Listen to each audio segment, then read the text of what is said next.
Michael Brückner joins me now, and you are Chief Executive Officer and a member of the Board of Directors for Munich Re Investment Partners.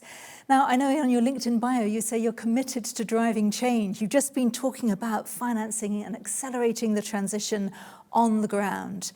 You're one of the mainstream guys, so tell us, where are we at with that? I think, thank you for the question. I think that's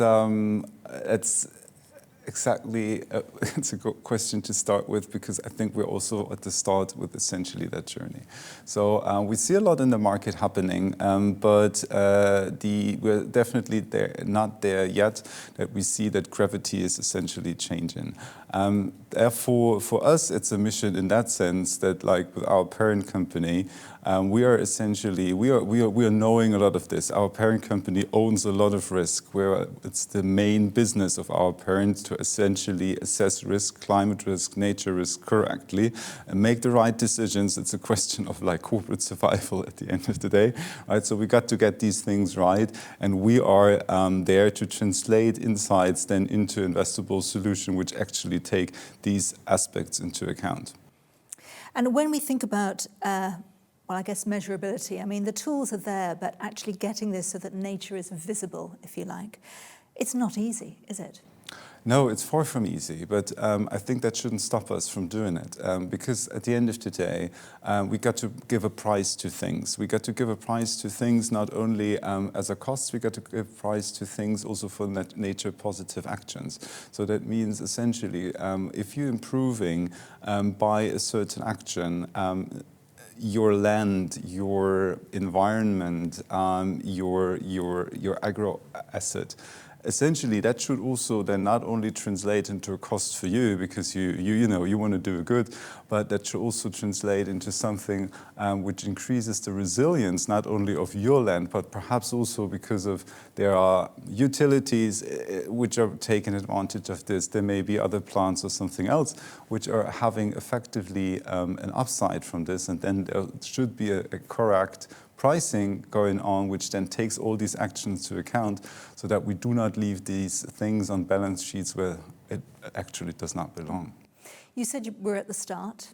So what's the next step from your lens, your perspective, to move the dial, to get nature back on the balance sheet?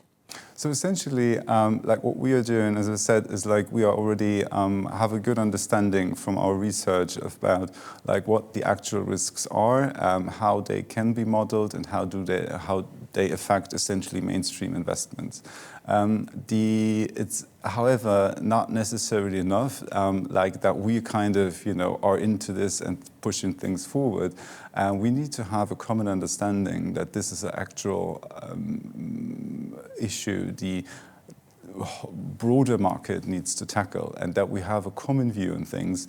We can agree on certain risk patterns and really then agree on the situation which is currently in existence, because it doesn't help if you have 5 people looking at the same thing and then the dispersion of the outcomes is very, very high.